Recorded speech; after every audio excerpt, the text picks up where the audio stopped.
Assalamualaikum warahmatullahi taala wabarakatuh. Innal hamdalillah nahmaduhu wa nastahdihi wa nastaghfiruh wa na'udzu billahi min syururi anfusina wa sayyiati a'malina. Man yahdihillahu fala mudhillalah wa man yudlil fala hadiyalah. Nashhadu an la ilaha illallah wa nashhadu anna Muhammadan abduhu wa rasuluh. Allahumma ja'alna minal ladzina yastami'una al-qawla fayattabi'una ahsana. Wa ba'd. Tuan-tuan, puan-puan, sahabat-sahabat yang dikasihi sekalian.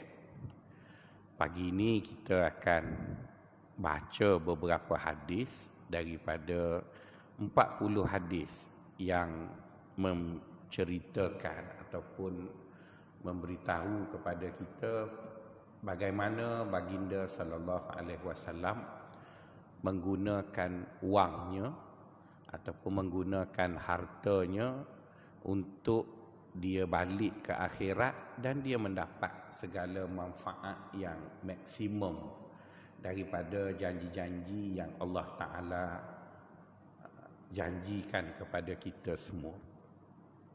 Terlebih dahulu daripada itu, tuan-tuan, perlu saya tegaskan bahawa baginda sallallahu alaihi wasallam itu adalah seorang yang kaya.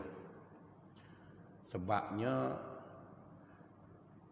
baginda mempunyai beberapa sifat yang sememangnya disukai oleh orang. Antaranya disebut sendiri oleh isteri-isteri baginda. Dan kalaulah baginda sallallahu alaihi wasallam bukan seorang yang kaya, maka mustahil perkataan itu akan digunakan bagi menggambarkan baginda sallallahu alaihi wasallam.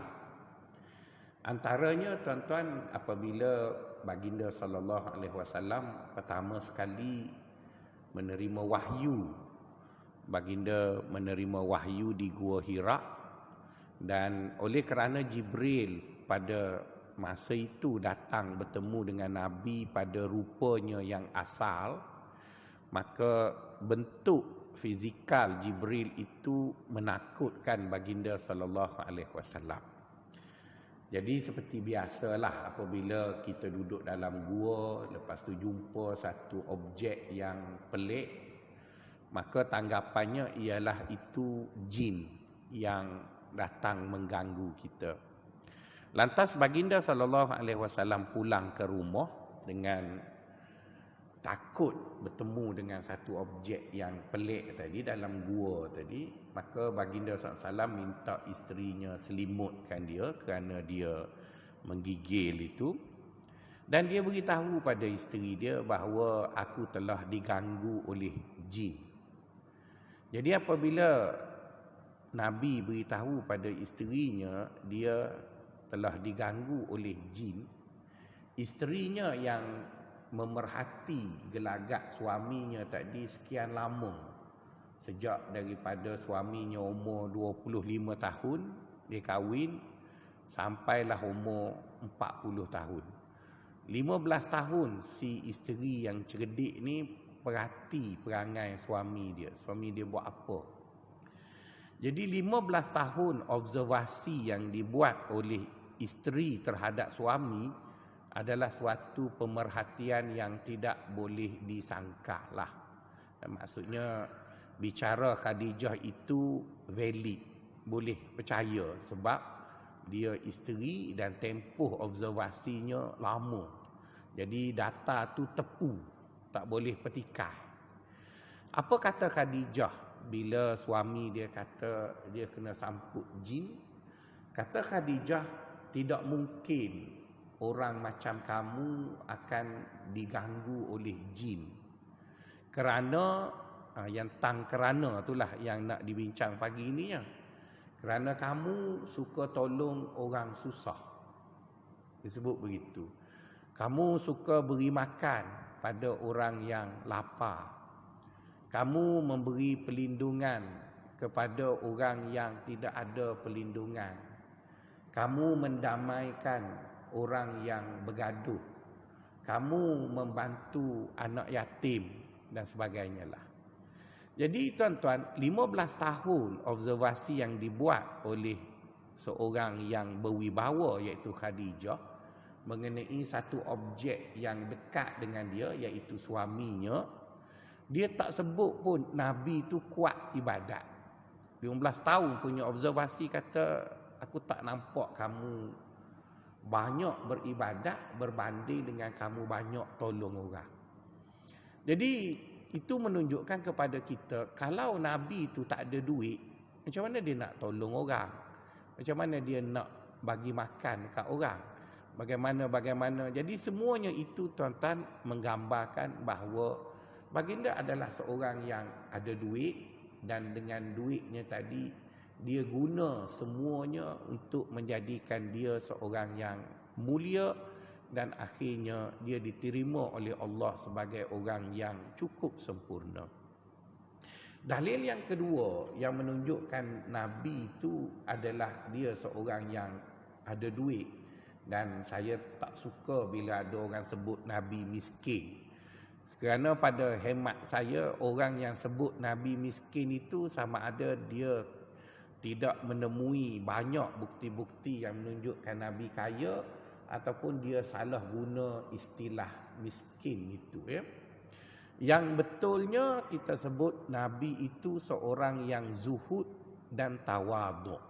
Itu seorang yang tidak berlebihan dalam menggunakan dunia untuk dirinya sendiri. Itu ada benar.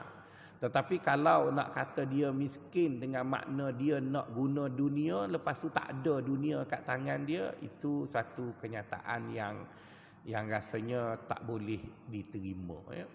Okey, dalil yang kedua yang menunjukkan baginda sallallahu alaihi wasallam itu seorang yang ada duit, ada harta. Baginda SAW diceritakan oleh isterinya yang paling dekat dan paling dia sayang, iaitu Aisyah radhiyallahu taala anha. Iaitu satu penyaksian daripada sumber yang boleh dipercayai mengenai suaminya.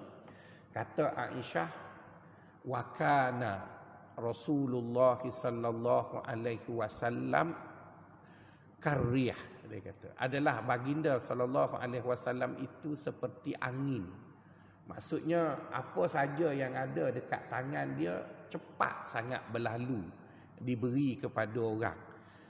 Wa kana fi ramadhani ajwaduhum, dan bila datang bulan Ramadan, lagi-lagilah Nabi itu suka membantu orang susah. Jadi itu menunjukkan kepada kita bahawa Nabi ada duit. Kalau dia tak ada duit, macam mana isteri dia kata dia suka bantu orang dan beri orang makan, minum dan tempat tinggal? Cuma mungkin kita kata habis, kenapa rumah Nabi 8 kali 12? Itu cerita lain. Yang nak disebutnya ialah Nabi adalah orang yang suka membantu orang lain dengan apa yang baginda sallallahu alaihi wasallam miliki ataupun baginda ada. Itu dalil yang kedua. Dalil yang ketiga, kalau nak sebut dalilnya, ada lebih kurang 16 dalil yang menunjukkan Nabi itu seorang yang ada duit. Dalil yang kedua, yang ketiga, Nabi sentiasa berdoa dengan doa ini. Allahumma a'ishni miskinan wa amitni miskinan wa ba'athni ma'azamratil masakin. Yang bermaksud, ya Allah, hidupkanlah aku seperti mana hidup orang-orang miskin. Matikanlah aku sebagai orang miskin, dan bangkitkanlah aku bersama dengan orang-orang miskin. Kita semua tahu, ya, kalau kita berdoa bermaksud kita berharap sesuatu yang tidak ada pada kita. Kalau Nabi dah miskin dah, kenapa dia minta dengan Allah supaya jadikan dia hidup miskin? Minta apa? Yang kau memang dah miskin dah. Jadi bila dia minta, itu menunjukkan dia suka, tetapi dia tidak berada dalam kelompok itu. Maksudnya Nabi bukan orang yang tak ada duit, Nabi bukan orang yang miskin. sebaliknya Nabi suka untuk duduk bersama dengan orang miskin. Jadi ada beza antara duduk bersama dengan orang miskin dengan orang itu adalah miskin. Yang peliknya zaman kita sekarang, ramai kita yang kaya tapi ramai kita yang miskin tapi berlagak kaya. Itu yang masalah. Itu yang kita dapati, kebangkrapan di kalangan orang Melayu adalah tinggi sebab berlagak kaya. Yang Nabi pula ada duit tapi suka bersama dengan orang miskin. Jadi tuan-tuan, apabila kita faham Nabi kita tadi macam tu, apa yang saya nak sebut pada tuan-tuan? Nak sebutnya ialah baginda SAW mengajar kita bahawa orang yang bijak adalah orang yang menggunakan segala potensi dirinya untuk memastikan dia selamat di akhirat nanti. Itu orang yang bijak. Orang yang tolol ialah orang yang menyimpan segala potensi diri hanya sekadar untuk dia lihat bahawa dia ada benda itu. Tetapi dia tak guna pun perkara yang dia ada. Satu kali tuan-tuan saya tersentak dengan satu kata-kata orang kaya di kawasan sini. Ada seorang orang kaya di masjid ni ajak saya pergi ke Ipoh. Masa tu dah pukul 5 petang. Dia kata, "Ustaz, jom pergi ke Ipoh." Saya kata, "Nak buat apa ke Ipoh?" "Mari je lah Ustaz." Lepas tu dia pun cakap lah, bagi kuliah dekat Ipoh. Saya kata, "Mana sampai pukul 5 baru beritahu?" Dia kata, "Bukan pukul 5. Pukul 5.30 baru kita bertolak. 5.30, 6.30, 7.30. 2 jam. Saya kata, "Boleh kot ada orang buat 2 jam. Dia kata 5.30 dari rumah saya nak sampai rumah Ustaz pukul 6. Pukul 6, pukul 7.30 nak ada di Ipoh. Dia pun bawa lah kereta sport dia. Saya duduk kat situ masuk. Dia pun speed kereta dia tu tuan-tuan. Pukul 7.30 betul-betul sampai kat Ipoh. 1.5 jam atau 1 jam 20 minit je. Lepas tu saya pun tanya dia, "Datuk, kenapa bawa laju sangat ni?" Dia kata, "Ustaz, kalau ada kereta mahal, bersedialah untuk disaman dan bawa laju, baru berbaloi. Ini ada kereta mahal, bawa 40, buat apa?" Betul itu. Jadi bermaksud tuan-tuan, orang tu cukup pandai menggunakan segala potensi yang dia ada untuk dia capai apa yang dia nak. Dan pada saya, dia cukup bagus. Dan dia kata kita kena 3 speed track tadi. Tapi saya dah ada duit nak bayar. Okeylah begitu. Jadi bermaksud tuan-tuan, dalam hidup ini kita ada potensi diri. Dan macam-macam potensi yang kita ada. Tapi yang sedihnya kadang-kadang potensi yang kita ada tu kita tak guna untuk menjadikan kita terselamat daripada apa-apa yang menghalang kita untuk memasuki syurga Allah di akhirat nanti. Jadi oleh kerana itu tuan-tuan dan puan-puan yang saya kasihi sekalian, marilah kita tiru ataupun contohi baginda sallallahu alaihi wasallam di mana baginda menggunakan segala potensi yang baginda ada untuk menyelamatkan diri baginda daripada apa yang tidak disukai oleh Allah Subhanahu wa taala. Jadi tuan-tuan dan puan-puan yang dikasihi sekalian, kita baca hadis yang pertama daripada hadis-hadis yang saya kumpul berkait dengan penggunaan potensi diri untuk menjadikan kita orang yang baik, tuan-tuan. Hadis ini dikeluarkan oleh Abu Hurairah ataupun diriwayatkan oleh Abu Hurairah radhiyallahu taala anhu, anna Rasulullah sallallahu alaihi wasallam qala. Abu Hurairah berkata, Rasulullah sallallahu alaihi wasallam bersabda, "Idza matal insanu inqata'a anhu amaluhu illa min thalathatin, illa min sadaqatin jariyatin aw ilmun yuntafa'u bihi aw waladun salihun yad'u lahu." Hadis ini diambil daripada riwayat Muslim ataupun dikeluarkan oleh Imam Muslim. Di mana kata baginda sallallahu alaihi wasallam, apabila seorang manusia itu meninggal dunia, Hadis ini tuan-tuan, Nabi tak guna perkataan apabila orang baik. Dia sebut manusia. Jadi apabila dia sebut manusia, orang itu orang jahil ke, orang alim ke, orang baik ke, orang jahat ke, asalkan dia manusia, bila dia meninggal dunia, iaitu bila dia mati, maka dia terputuslah peluang untuk dia buat amalan yang ditulis pada buku catatannya bahawa dia baik.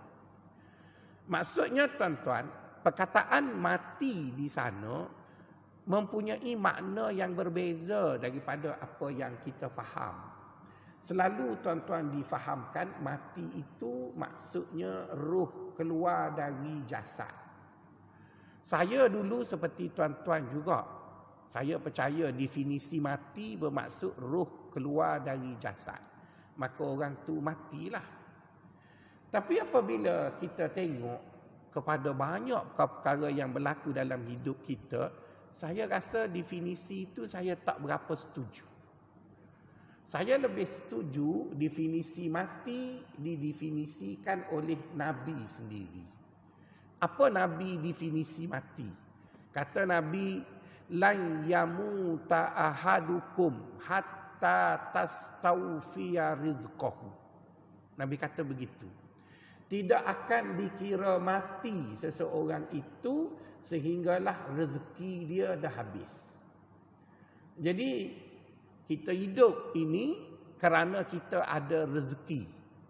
Kalau kita mati bermaksud rezeki itu macam visa lah.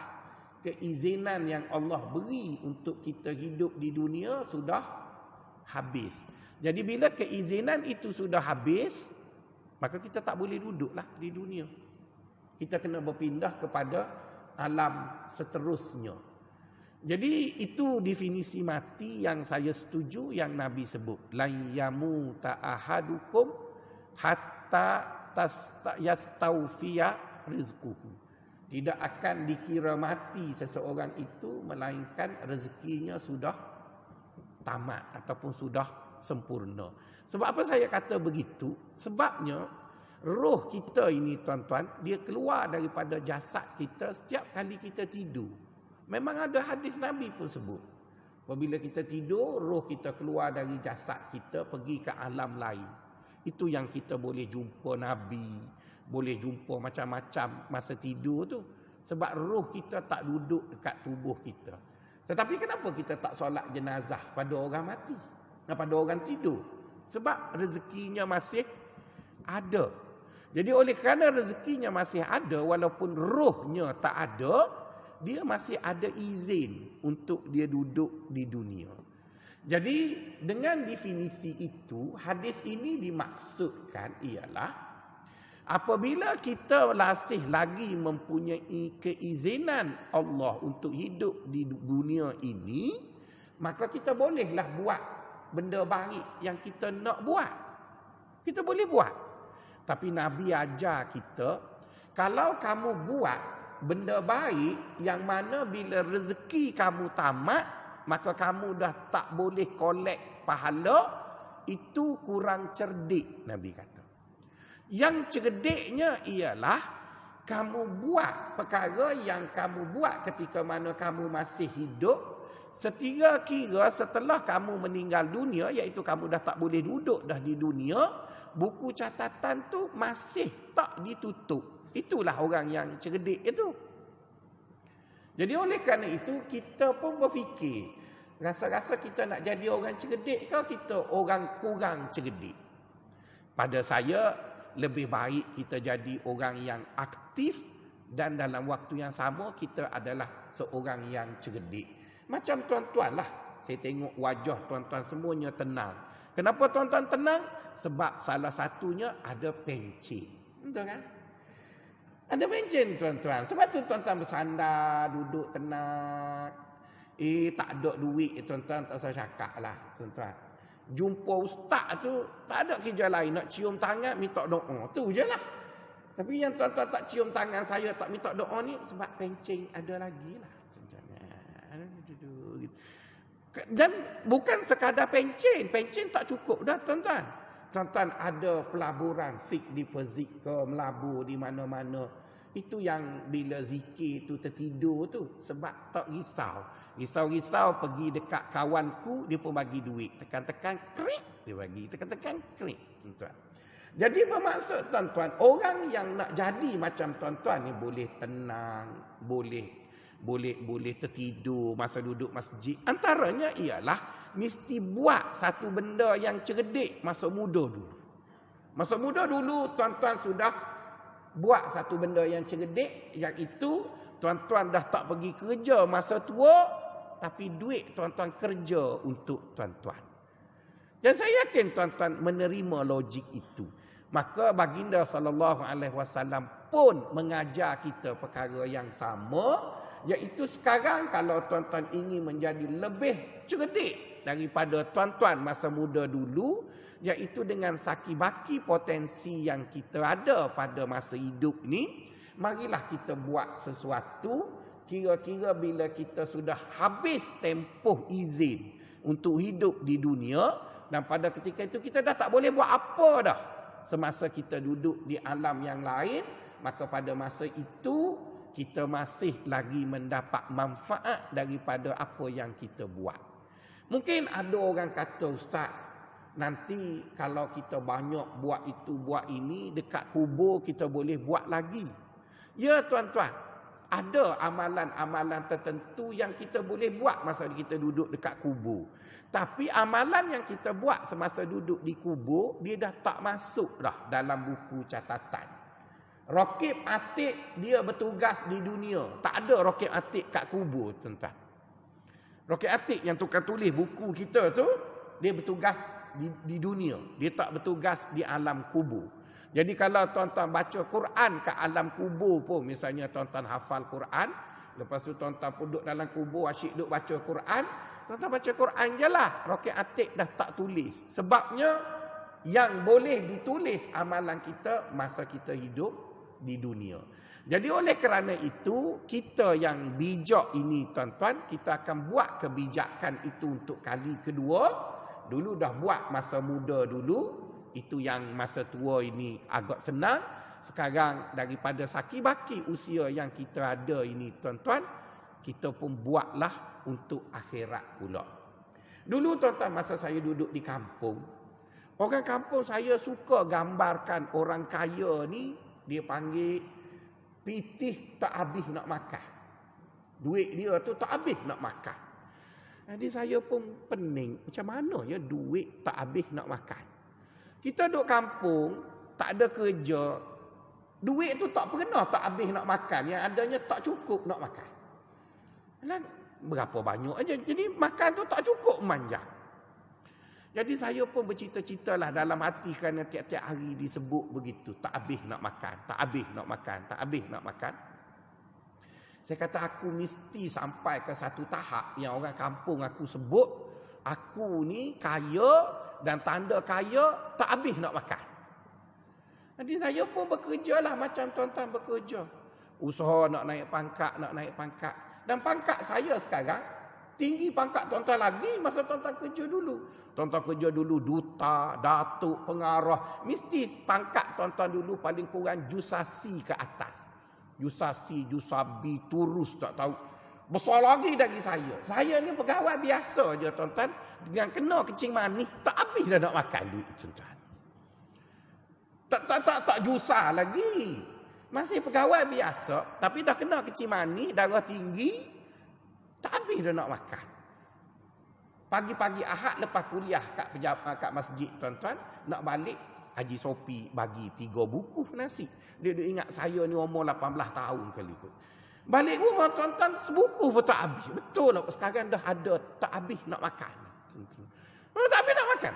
Jadi kalau saya yang pegawai biasa pun ada duit tak habis nak makan, tuan-tuan mestilah bersepoh tak makan. Tuan-tuan kan?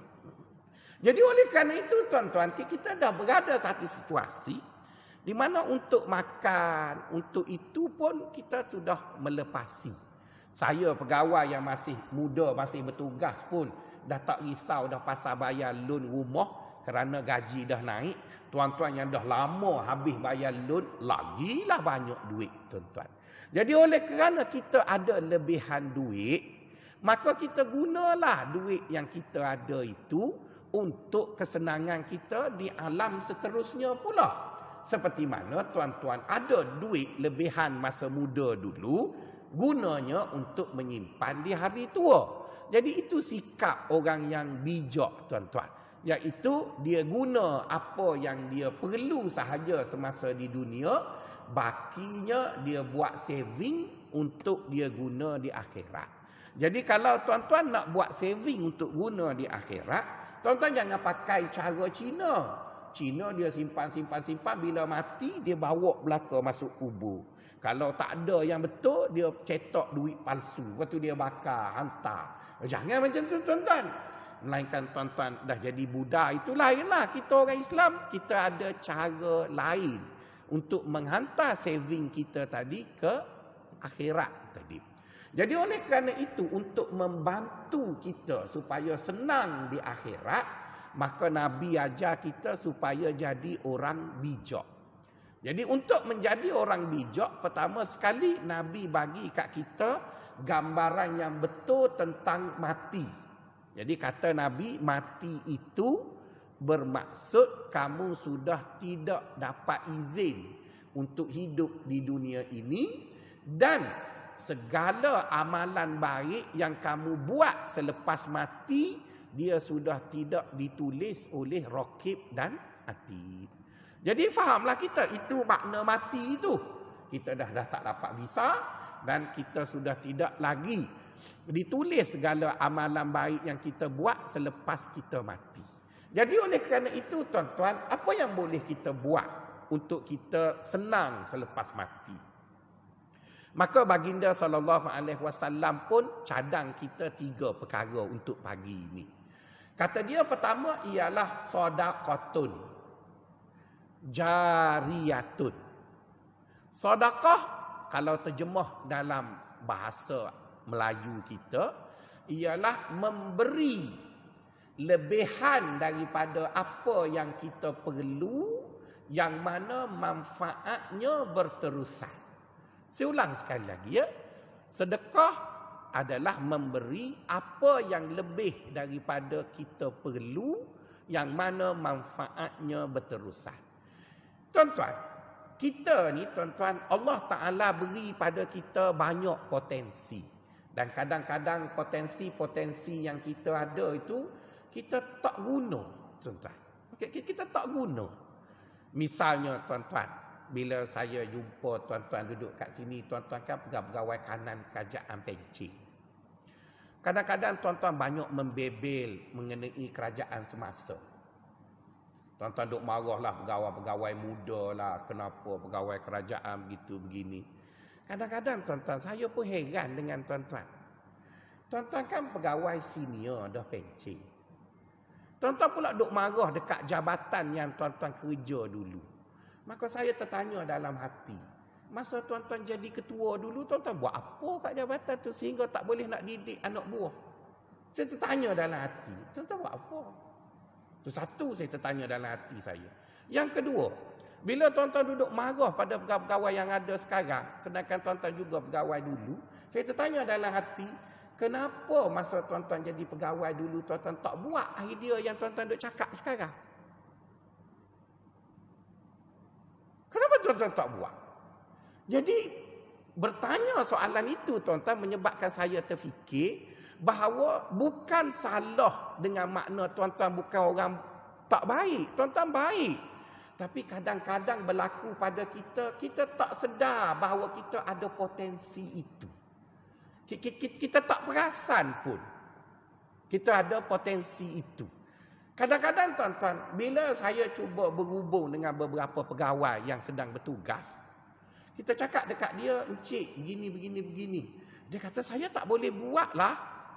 Saya bukan pegawai yang berada di posisi itu.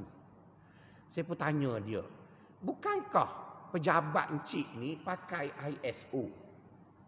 Kan pakai ISO? Apa makna ISO? Makna ISO ialah pengurusan itu boleh diganti oleh orang lain kerana ada prosedur kerja yang jelas dan semua orang boleh tahu. Yang kalau pegawai itu cuti, orang lain tak boleh buat, itu zaman masa sebelum merdeka lagi tuan. Lepas tu dia pun kata, boleh buat Ya Allah, pegawai apa? Ada pegawai yang dia sendiri pun tak tahu bahawa dia boleh buat benda tu. Saya pernah satu kali, tuan-tuan, ini cerita masa saya tolol-tolol dulu.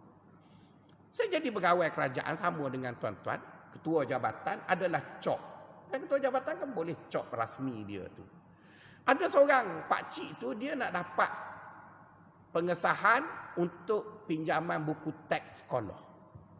Maka dia bawa kat saya. Dia kata, Ustaz, boleh tolong cop anak saya nak dapat pinjaman buku teks. Saya kata tak boleh, yang cop ini Tok Ngulu ya. Saya duk bawa idea bodoh manik urang tu lagi. Ke kampungnya Tok Ngulu je lah. Tok Ngulu je boleh kuasa. Dia kata minta maaf lah Ustaz. Ustaz baca ke borang tu? Lah saya ingat kampung saya dulu, guru besar, Tok Penghulu. Dia pun baca kat bawah. Memanglah wakil rakyat bla-bla ujung tu, dia sebut pegawai kanan kerajaan. Dia kata Ustaz kan ketua jabatan. Oh ya ke? Barulah boleh. Bila cok saya laku tu semua pakat datang. Aku pula jadi YB. Apa salahnya? Rubber stamp kerajaan punya. Ink untuk pack tu kerajaan juga punya. Dan saya rasa kalau ketua setiausaha negara tahu pun dia tak akan kata saya salah. Kerana tolong rakyat itu tuan-tuan. Jadi bermaksud tuan-tuan sebenarnya kita ada banyak potensi diri. Tapi mungkin kita tak guna potensi itu untuk memberi manfaat pada orang lain. Jadi pada saya, rugilah tuan-tuan. Rugilah. Cuba tuan-tuan tengok orang lain yang bukan Melayu tuan-tuan. Kita kan marah pada kerajaan yang pendek itu 22 bulan. Pakatan Harapan. Orang Cina tuan-tuan, bila dia dapat je duduk dalam kerajaan walaupun 22 bulan, dia guna sungguh untuk tolong orang Cina. Akhirnya orang Cina dapat manfaat. Orang marah, orang kata apa, dia tolong je orang Cina. Dia tolong je. Lepas tu kalau orang kata itu tak betul, dia pun kata I'm sorry. Betul kan? Tapi dia tolong dah. Kita ada peluang untuk tolong orang macam-macam. Tapi kita tak tolong. Kenapa? Takut kena marah. La haula wala. Tak tolong orang kerana takut kena marah. Orang lain tolong orang sampai kena marah. Jadi tak tahulah siapa cerdik tuan-tuan. Saya rasa dia lebih cerdik daripada kita. Jadi oleh kerana itu tuan-tuan, apabila kita sebut sedekah, tuan-tuan jangan duk ingat sedekah tu nak minta pitih je. Lah bukan begitu tuan-tuan. Sedekah itu ialah apa yang kita ada dalam diri kita. Ada kala reputasi. Kita ada reputasi diri. Orang kenal kita. Maka apa salahnya guna nama baik yang kita ada tadi untuk tolong orang. Apa salahnya? Kadang-kadang kita ada rangkaian kenalan yang ramai. Apa salahnya kita guna rangkaian kenalan yang ramai itu? Kenalan yang ramai. Kadang-kadang tuan-tuan untuk melariskan sesebuah perniagaan. Ya, untuk melarikan sebuah perniagaan. Kadang-kadang kita tak perlu pun bagi duit dekat orang berniaga. Cuma memadailah selepas pada kita makan di kedai dia, kita rasa sedap. Dan kita mempunyai ramai kawan-kawan, kita pun masuklah dalam grup sengih gitu. Kan? Kita senyum dengan isteri kita, makan kat kedai tu, tulis. Wah, hari ni makan nasi, apa panggil, ayam penyet yang sedap. Tak pernah saya rasa oleh kawan saya yang berniaga bla bla bla kat sini. Jadi tuan-tuan, bila kita cakap benda tu, itu sudah dikira kita tolong dia. Tak ada apa-apa kos pun tuan-tuan. Kita tak ada apa-apa kos pun.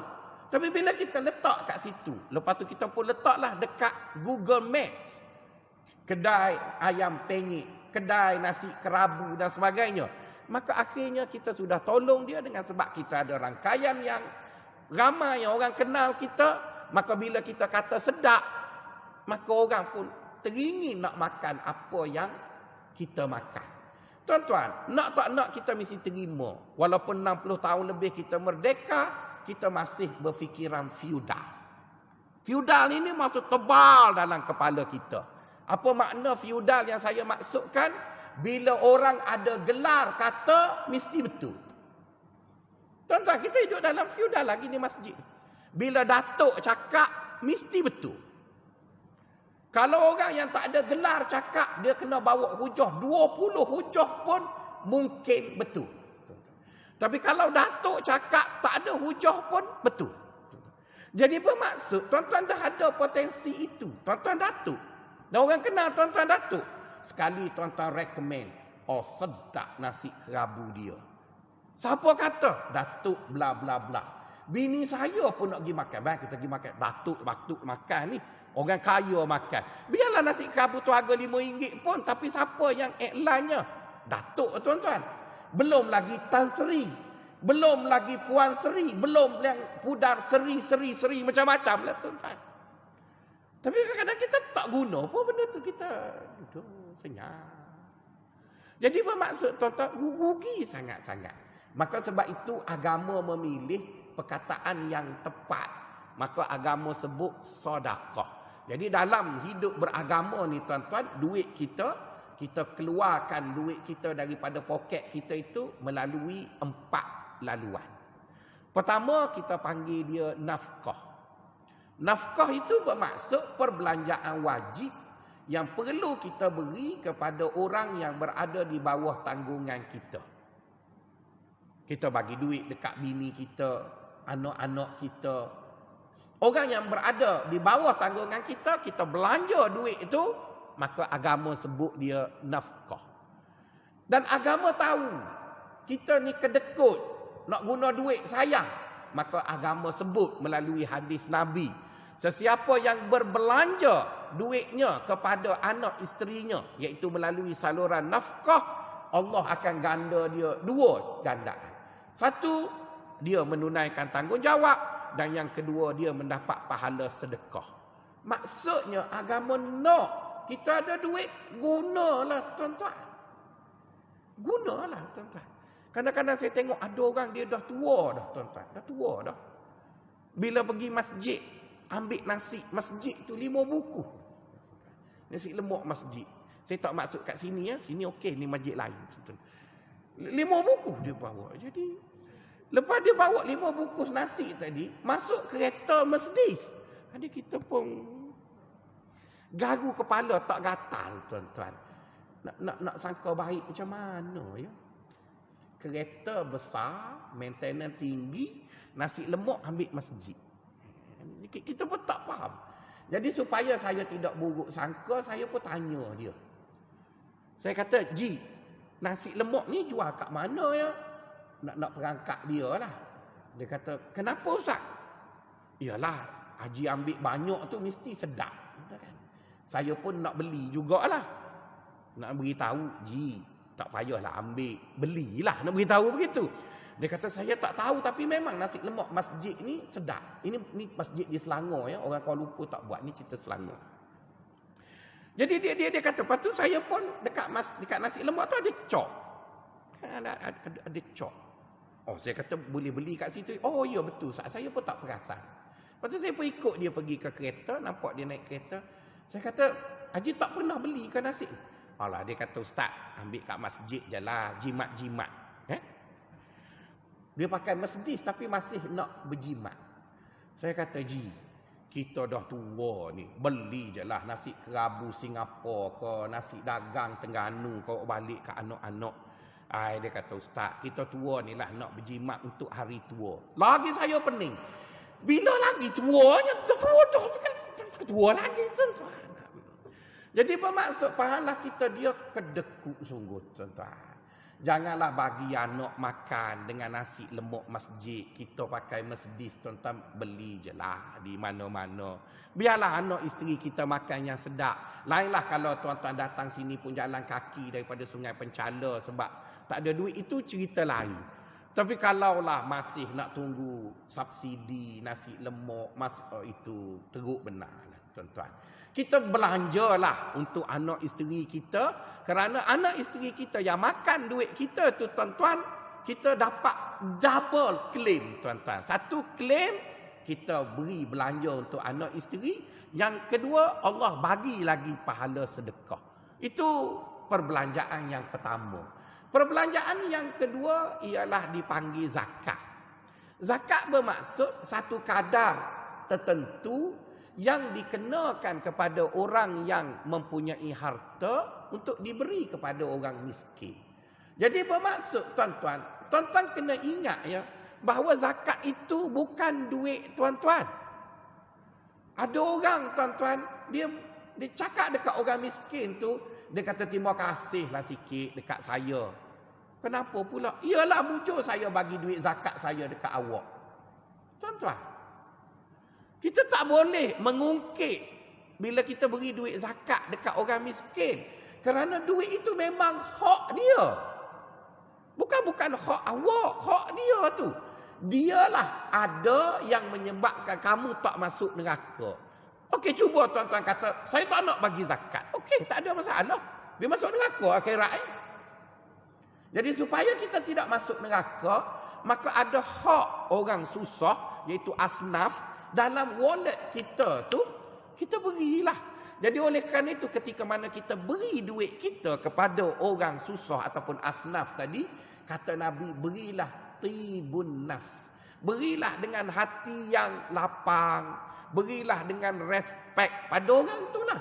Sebab kerana mujur ada orang miskin tu, kerana ada asnaf itu, kita boleh terselamat daripada seksaan api neraka ataupun kemurkaan Allah daripada duit yang kita ada. Dulu tuan-tuan, ada seorang Cina tu, dia cakap besar. Tak ada arah lah tanpa orang ni berdosa ataupun kena tangkap. Ada Cina YTL tu. Nama apa ya Cina YTL tu? Lupa dah. Cina tu tuan-tuan, dia ada bercakap di satu conference dekat Sunway. Dia kata, saya tidak bersetuju dengan dasar yang mana orang Melayu asyik dibantu.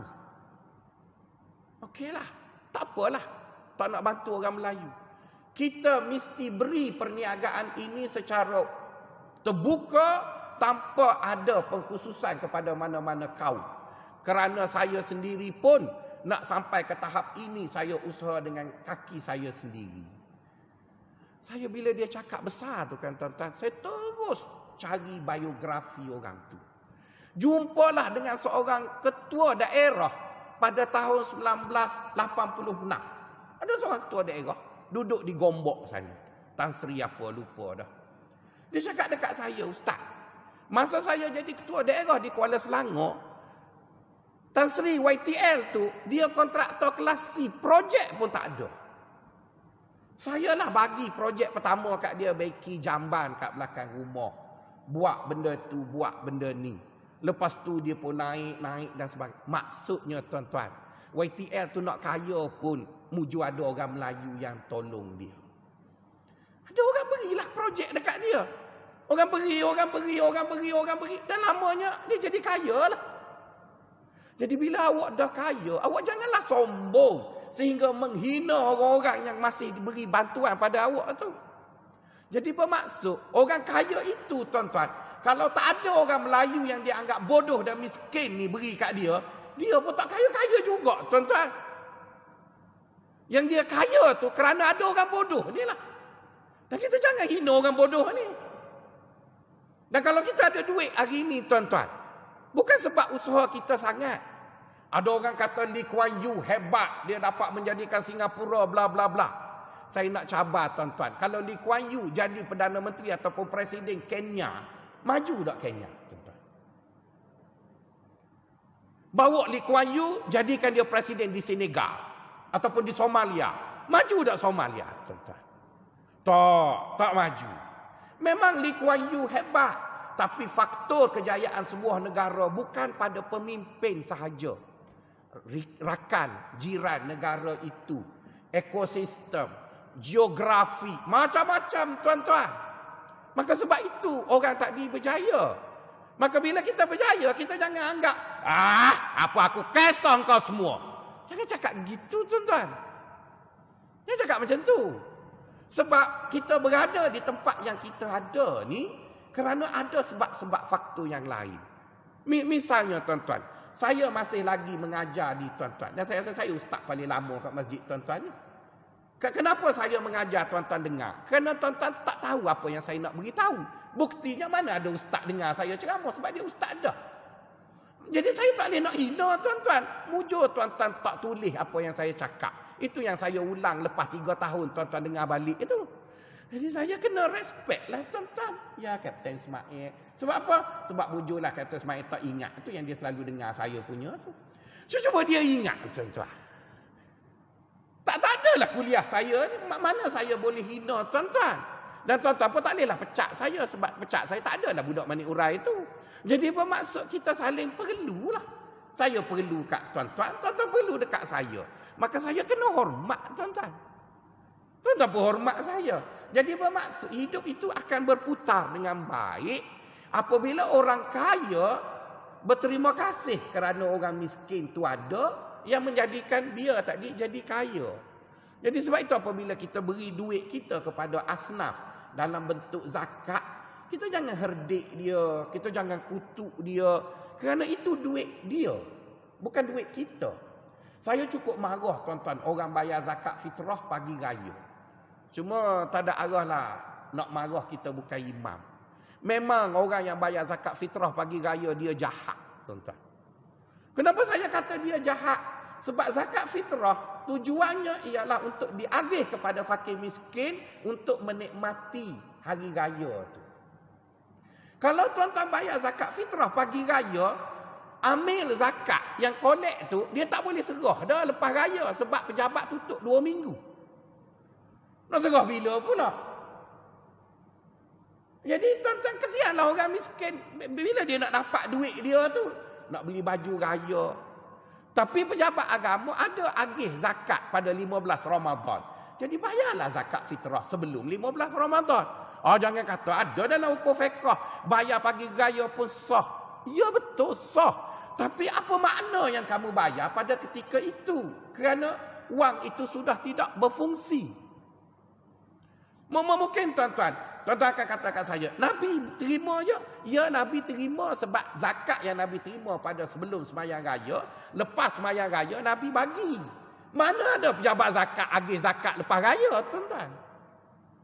Jadi bermaksud bila zaman sudah berubah, kita mesti guna duit kita tadi dengan rasa respect kepada orang yang nak guna duit itu. Maka berilah pada waktu yang menjadikan duit kita itu memungkinkan orang itu gembira. Tuan-tuan tak nak kau tengok orang miskin senyum, seronok. Tuan-tuan tak nak tengok kau macam tu. Jadi oleh kerana itu tuan-tuan, bila kita ada duit, pertama kita belanjalah untuk anak isteri kita yang kita panggil dia nafkah. Yang kedua, kita ada lagi lebih, kita bayarlah zakat yang dikenakan ke atas harta kita kepada asnaf yang telah ditentukan. Yang ketiganya, dia panggil sedekah. Jadi sedekah itu bermaksud harta kita yang kita beri kepada orang dan mana orang itu tidak semesti susah. Kalau orang itu susah, dia panggil asnaf. Apabila kita sebut sedekah, sedekah itu bermaksud kita beri harta kita kepada orang. Dan bila kita beri harta kita kepada orang lain, tak kira lah orang itu susah ataupun senang, maka kita dikira seorang yang percaya kepada janji Allah. Sebab itu nama dia sedekah. Sedekah tu maksudnya percaya. Di mana Allah kata siapa yang beri duit dia pada orang, harta dia pada orang, Allah akan ganda. Jadi kalau orang tu tak percaya kat Tuhan, dia tak beri tuan-tuan. Dia tak beri tuan-tuan. Saya terima kasih kepada beberapa individu dan beberapa muslimat yang ada di masjid ini yang sokong program saya bagi anak murid saya makan. Tuan-tuan, saya sebut kat tuan-tuan, saya pegawai biasa je. Tapi saya boleh bagi makan kat anak murid saya 200 orang tiap-tiap hari kat Universiti Melaya. Boleh je. Kalau tuan-tuan tengok saya masak, saya tak masak nasi goreng Cina tuan-tuan. Saya masak nasi tomato, nasi biryani, ayam potong 10 tuan-tuan. Di musim semua barang mahal. Boleh aja. Tuan-tuan nak kata saya ambil duit mana? Saya tak ada duit tuan-tuan, saya tak berniaga. Tapi yang saya guna duit ceramah Masjid Taqwa ni lah. Yang dia bagi kat saya. Benda hari akan back in kejap lagi tu. Duit tu saya buat apa? Saya dah ada gaji. Duit itulah guna bagi kat orang. Dulu bini marah juga. Susah-susah tinggal aku peluk pagi-pagi pergi ceramah Taman Tun, duit bagi kat orang. Dulu rasa gitu juga, tuan-tuan. Tapi bila dah lama bagi duit tu, bagi je dekat orang, nampaknya banyak lagi benda lain yang lebih menguntungkan. Jadi bermaksud tuan-tuan, kalau tuan-tuan percaya bahawa Allah tidak sia-siakan harta yang kita ada bila kita beri pada orang, lebih-lebih lagi orang yang memerlukan, maka tuan-tuan dikira sedekah lah. Jadi sebab itu dia tak panggil sedekah itu nafilah. Tak, dia sebut sedekah, iaitu pemberian yang terhasil daripada percaya bahawa duit itu bila digunakan dia akan memberi pulangan yang baik. Jadi orang yang tak percaya tuan-tuan, dia tak akan buat sedekah itu. Dan memastikan bahawa sedekah itu tidak dihembur dan disia-siakan, maka dikaitkan sedekah itu dengan jariah. Jariah bermaksud sedekah itu hendaklah diberi yang mana manfaatnya melata, ramai orang dapat, lepas tu ianya berterusan. Jadi pecahan daripada sedekah itulah disebut dengan wakaf. Pecahan daripada sedekah itu disebut dengan infak. Nama-nama yang macam-macam lagi lah. Tapi nak sebutnya, duit kita, harta kita, kita beri untuk ianya dimanfaatkan kepada orang lain dalam keadaan kita ada lebih daripada apa yang kita ada. Itu nombor 3. Duit kita keluar dari poket kita. Yang keempat tuan-tuan, duit kita keluar dari poket kita ialah denda. Denda itu banyak macam. Ada kala disebut dengan nazar. Ada kala disebut dengan dam. Ada kala disebut dengan gharaim dan sebagainya lah. Kita ada kala disebut dengan kafarah. Kafarah kita punya janji buat itu buat ini. Jadi nak sebutnya tuan-tuan, keempat-empat jalan itu adalah jalan yang diiktiraf oleh agama bahawa duit kita tadi jika keluar daripada poket kita, ianya memberi pulangan yang baik di akhirat nanti. Jadi oleh kerana itu saya harap sangat-sangat tuan-tuan, kita dah semua tua, tak perlulah kita kedekut lagi. Ada duit belanjalah anak isteri, bagilah susu, cucu kita minum susu yang paling baik. Kalau dulu anak kita minum Dash Lady, maka cucu kita minumlah Enlin, tuan-tuan, ataupun Ensure ke apa benda. Kenapa atuk beri? Supaya cucu atuk jadi sehat dan kuat. Betul kan? Jadi maksudnya beri je lah dekat anak cucu kita duit yang kita ada, tak perlu simpan banyak-banyak. Sebab COVID dah bermutasi dan ada yang lebih canggih lagi, tuan-tuan. Nombor 2, bayarlah zakat dengan jiwa yang tenang. Jangan sesekali menghina asnaf itu kerana itu adalah duit mereka yang ada dalam wallet kita. Yang ketiga ialah lakukanlah sedekah. Tuan-tuan, apabila bercakap tentang sedekah, bila tuan-tuan dah faham tadi, maka Imam Al-Mawardi mengatakan, sedekah itu jangan difahami ianya harta sahaja. Kita bagi duit kita sahaja. Dia ada sedekah yang kita panggil sedekah jahun. Jah maksudnya reputasi diri. Dan sedekah yang macam inilah tuan-tuan yang tak ada kos pun. Tak ada kos apa-apa. Tak ada apa-apa kos yang perlu kita tanggung jika kita tolong orang menggunakan reputasi diri. Dan kadang-kadang tuan-tuan, orang berterima kasih lebih besar daripada tuan-tuan beri duit tuan-tuan pada orang tu. Pada tahun 2003, saya tak kenal lagi tuan-tuan dan belum mengajar di masjid tuan-tuan. 2006 baru saya mengajar di masjid tuan-tuan. 2003, budak kampung jadi tutor dekat Universiti Melaya. Tiba-tiba isteri saya dapat first posting di Samarahan, Sarawak. Wah, nak gila saya. Saya tak boleh tidur kalau tak ada bini. Sebab tidur malam mesti peluk bini. Jadi bini posting Sarawak, Allah. Berasa dunia dah gelap tuan-tuan. Dan orang kata pegawai yang buat posting tu, nama dia Haji Ramli, orang Kedah. Saya selidik dia sampai dia tu kalau pergi menangis, dia kalah. Jadi saya pun selalu pergi ke bangunan bank pertanian tu. Dekat sana ada tingkat atas tu JAPIM, Jabatan Pendidikan Islam dan Moral, yang posting ustaz dan ustazah. Saya pergi sampai dia dah jemu tengok muka saya. Saya keluar lift tu, dia kata tak boleh lagi ustaz. Allah. Kita tak cakap lagi, dia dah serabut dah tengok muka saya. Saya nak menangis tak pandai. Dia kata kau pergi jumpa Haji Ramli tu, pegang tangan dia, kau menangis berguling-guling. Dia mesti tukar isteri kau balik Semenanjung. Saya cuba nak buat, tak jadi. Kadang duduk dalam lift tapak. Nangis. Tak jadi, tuan-tuan. Allah sudahlah. Tinggal 3 hari lagi, isteri saya kena pergi lapu diri ke Sarawak. Masa tu saya mengajar di Masjid Bangsa. Bila mengajar tu sugul tu kan tuan-tuan. Tak boleh nak mengajar. Belum azan lagi dah. Assalamualaikum, setakat ni yang kuliah. Saya pun duduk. Risau bini tak ada. Kita suka peluk. Ustaz kan mana ada nakal-nakal. Lepas kahwin ni baru nak peluk perempuan. Tuan-tuan kan pernah peluk. Dah masa form 4, form 5. Ini ustaz baru jumpa benda hak sedap. Tiba-tiba kena posting. Bengong juga. Adalah bekas ketua setiausaha pendidikan. Duduk kat Masjid Bangsa tu.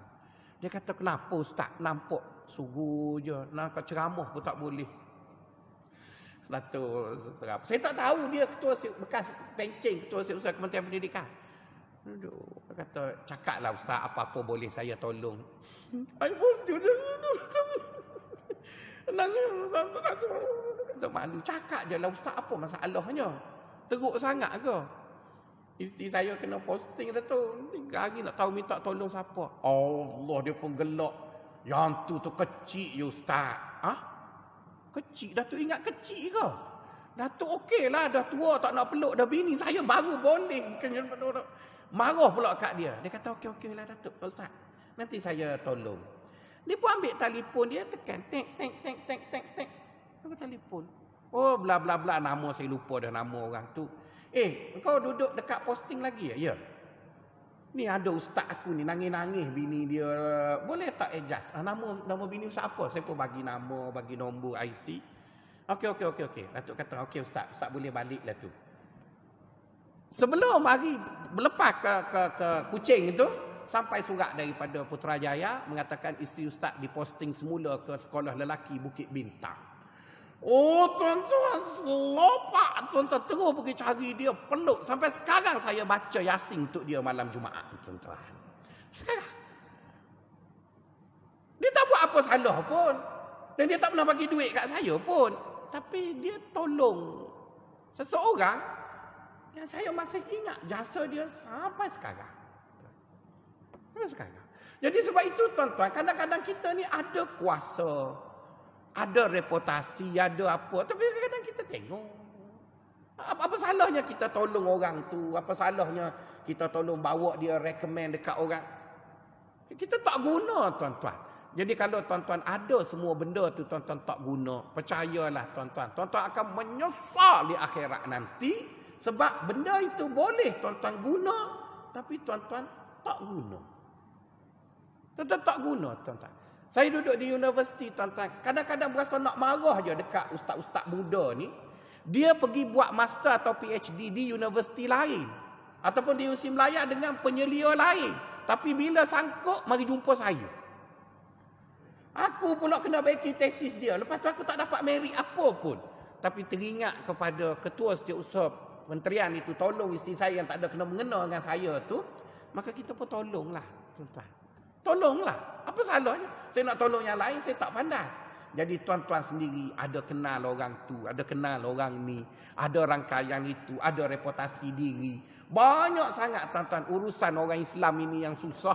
Apa salahnya tuan-tuan tawarkan diri untuk membantu mereka selagi mana perkara itu tidak menjadi suatu kesalahan, selagi mana perkara itu tidak menjadikan suatu pelanggaran terhadap peraturan dan undang-undang, maka gunalah tuan-tuan. Dan kalau tuan-tuan nak cerita daripada Nabi, banyak sangat baginda sallallahu alaihi wasallam mengguna reputasi diri dia untuk membantu orang sehingga orang yang dia bantu tadi tidak lupa jasa dia. Ada satu cerita, last kali kita berhentilah. Ada seorang lelaki tu dia huduh sangat zaman Nabi. Macam lagu daripada Indun, ibu-ibu, bapa-bapa dari musim durian, dari musim rambutan. Sampai musim durian aku belum kahwin lagi. Huduh sangat sahabat Nabi itu. Dia pinang habis anak dara orang semua tak nak sebab dia terlalu hodoh. Saya pun tak tahulah hodoh tahap mana. Mungkin tahap saya. Aku nak kahwin. Ngadu kat masjid. Dekat Allah. Jadi oleh kerana doanya kuat. Nabi yang duduk dekat masjid tu dengar doa dia. Maka Nabi cakap dekat dia, kamu tidak akan keluar daripada masjid ini melainkan kamu akan dapat isteri. Confident sangat Nabi kata, kamu akan dapat isteri hari ini juga. Jadi lelaki itu seronoklah. Maka Nabi pun duduk di masjid, tiba-tiba datang seorang lelaki, jumpa Nabi mengadu, tolong cari calon suami. Anak perempuan dia tak kahwin. Oh, elok sangatlah. Yang tadi mengadu tak ada bini. Yang ni mengadu tak ada calon suami. Jadi oleh kerana si ayah tadi dah desperate tak dapat kahwinkan anak dia, maka Nabi kata, kamu nak tak aku kahwinkan kamu dengan seorang lelaki yang Nabi suka? Kenapa tak dia guna recommend dia? Mu nak tak aku kahwinkan anakmu dengan seorang lelaki yang aku suka? Jadi pada zaman itu, apa yang Nabi suka itu adalah penanda aras yang paling tinggilah untuk calon suami. Nabi suka. Ayah dia pun tak tanya dah, budak tu siapa? Setuju. Alhamdulillah. Lepas tu baru dia tanya. Lepas dia kata setuju tu baru dia tanya. Siapa ya Rasulullah? Maka Nabi pun tunjuk kat budak tu.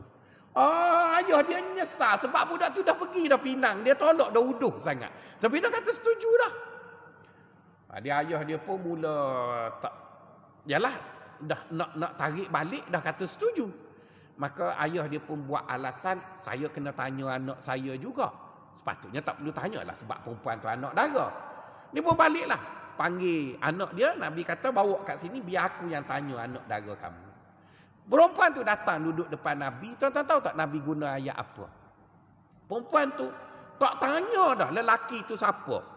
Nabi kata, kamu nak tak aku kahwinkan kamu dengan seorang lelaki yang Allah dan Rasul suka dan dia mati syahid? Perempuan tu cerdik. Kalaulah lelaki tu huduh pun hidup tak lama, mati syahid. Kadang-kadang Nabi cakap macam, kamu nak tak kahwin dengan orang yang Allah dan Rasul suka dan dia mati syahid? Dan pada zaman itu janda orang mati syahid rating tinggi. Sebab dia panggil perempuan bertuah. Jadi perempuan tu nak terus kahwin dengan lelaki itu. Tak tengok pun. Dan tak tanya pun siapa lelaki itu. Pada asalnya dia tolak lelaki itu sebab hodoh. Tapi bila Nabi kata, aku nak kahwinkan kamu dengan lelaki yang Allah dan Rasul dan dia akan mati syahid. Maka perempuan itu pun kahwin. Maka tak sampai petang hari, dua orang itu pun berkahwin. Dan tak sampai 2 bulan, lelaki itu pergi perang, dia mati syahid. Jadi bermaksud tuan-tuan, apa yang Nabi buat yang boleh kita belajar? Ada kala Nabi tolong orang, tidaklah guna duit itu. Tapi dia tolong orang dengan reputasi dia, kuasa yang dia ada, tenaga yang dia ada. Jadi saya pun harap perkara yang sedemikianlah. Nak harap tenaga dari tuan-tuan, semuanya dah sakit orang, tuan-tuan. Tapi tuan-tuan ada ramai kenalan. Tuan-tuan ada nama baik yang dihormati di sana sini. Jadi bila umat Islam perlu kepada bantuan tuan-tuan, gunalah sikit sebanyak apa yang tuan-tuan ada kerana ianya tidak merugikan tuan-tuan. Sebaliknya, orang yang tuan-tuan bantu itu akan ingat pada tuan-tuan dan orang yang tuan-tuan bantu itu akan sentiasa mendoakan tuan-tuan. Saya pun juga mendoakan kepada beberapa orang yang tolong saya dan keluarga saya sehingga saya sampai ke hari ini. Dan saya masih ingat orang itu sampai bila-bila kerana mengenang pertolongan yang diberi walaupun dia tidak beri wang pada saya. Jadi nak beritahu saya adalah manusia. Orang lain juga manusia. Jadi bila kita tolong mereka, maka pertolongan itu juga disebut dengan sedekah jariah. Jadi jangan disempitkan makna sedekah tadi pada duit sahaja, sebaliknya pada apa sahaja potensi diri yang kita ada. Dan kalau kita tak memerlukannya, maka apa salahnya kita guna untuk kebaikan orang lain. Nampaknya hadis ini masih panjang lagi. InsyaAllah kita bicaranya dalam bulan hadapan. Jumpa lagi. Assalamualaikum warahmatullahi wabarakatuh.